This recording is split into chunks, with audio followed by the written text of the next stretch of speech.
lang malagyan sa isang, may mga machine naman na ginagamit nito, pero sa atin wala, manual lang tayo, manual ka. Dali lang. Napakasimple.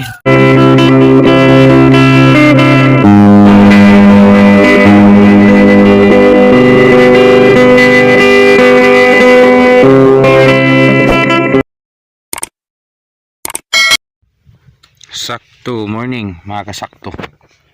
So mga kasakto, update tayo sa ating carrots variety fireweeds ng Takis. Again, actual ginagamit lang natin, hindi tayo pinapromote ng isang produkto. Disclaimers lang, sadyang yun lang talaga ang ginagamit namin na variety. So doon sa taas, Sugarland din ng Condor. Doon pansin nyo, makapal-kapal yun. Ayan. Dito sa baba, kahapon lang natapos yung unang pangdamo. Exactly ngayong araw na ito, September 28, 2024, mag-iisang buwan yung ating carrots.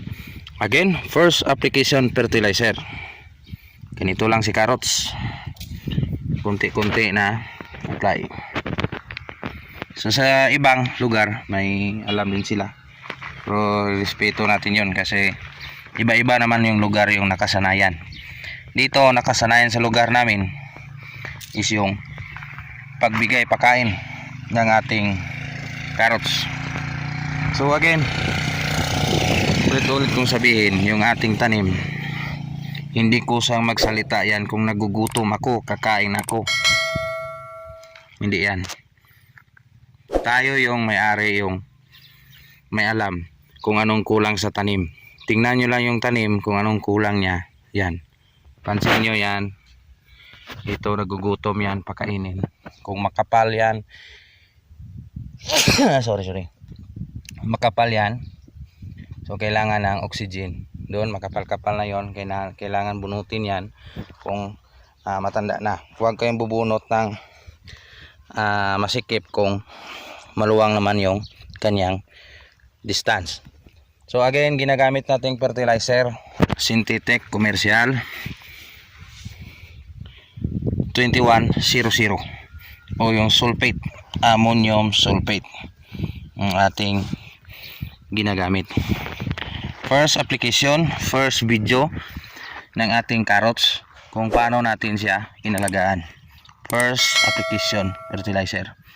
So ganito lang, unang pagkain, huwag masyadong damihan, kunti-kunti lang at hindi biglain sa pagkain.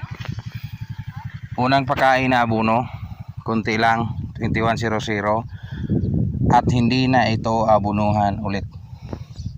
Sinadya natin na carrots yung itanim natin sa area na ito for the purpose na masipsip niya yung abono nung previous tanim natin. Ano ba yung previous tanim sa area natin? Tinanim natin si first batch na litos. First batch na litos, dito yung natin itinanim. First batch, Daddy Rier, first batch yung isang taon dito rin. So ngayon, nagsimula naman tayo sa batching ng ating litos every year. Kinakat ko yung batch ko pag tapos na yung year. So sa isang taon, nakapag-harvest ako ng litos ng 9 to 10, 11 batches o 11 persa noon, 11 batches. So hindi na yun na ulit. Ngayon, kada tapos litos pichay, litos pichay. So may pubya na tayo ni cauliflower. Mahina talaga yung market ni cauliflower dito sa amin, kahit demand pa, kasi malayo tayo sa mga urban areas. So sa mga malapit siguro na mga subdivision na mga kainan, pwede yan. Pero dito sa amin hindi ganun, kasi ito, malamig dito sa amin. Maganda si cauliflower, yung mga humid weather, yung mga. So balik tayo sa ating carrots. Sinadya nating carrots itanim for the purpose na makasipsip siya ng abono sa first batch na litos, tinanom na cauliflower at ito carrots. Hindi natin siya pina-standby. Standby lang siya natin kung makatanim tayo ng bagyo beans. Bagyo beans or sitaw, yun ang pinaka best. Ano ba yung best? Bakit ganyan yung sinabi ko? Kasi mga nitrogen fixation na tanim yan. Beans at saka sitaw. So simple kung magkumpulan, huwag nyo masyadong kunti-kunti lang. So itong kumpul siya, lagyan lang sa gitna. Yan. Sip-sip na yan. So unang damo, unang pagkain, unang video sa ating carrots. Abangan nyo sa mga next video, next upload natin kung ano yung mga latest ng ating carrots. Kung meron bang pagbabago o totoo bang kumakain siya sa bigay nating pagkain na abono. So maalam natin yan in the next following days. So yan lang muna, kunting update dito sa ating area, Calaon City, Negros Oriental. Magpasalamat at sa bago ka lang kapanood sa channel ko,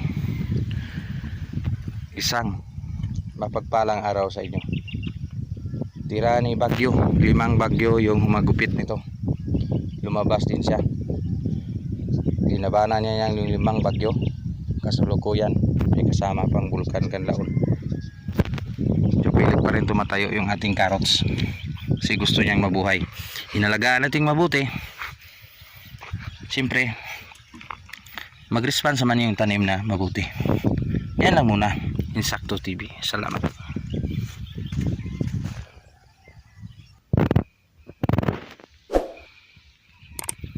A few moments later. Ito yung paano mag-abono ng carrots guys. So, pagkabilis lang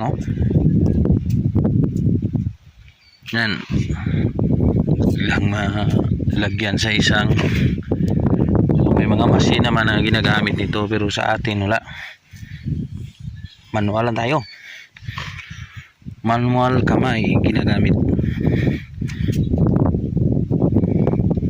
Iyan, kitang kita sa mata at sa mga viewers natin, kapwa kasakto. Ito na kung paano mag-abono ng carrots. Bilis guys, ang bilis. Ito yung paano mag-abono ng carrots guys. Pagkabilis lang yan lang malagyan sa isang, may mga machine naman na ginagamit nito pero sa atin wala, manual lang tayo, manual kamay ginagamit. Iyan, kitang kita sa mata at sa mga viewers natin, kapwa kasakto. Ito na kung paano mag-abono ng carrots. Bilis guys, ang bilis.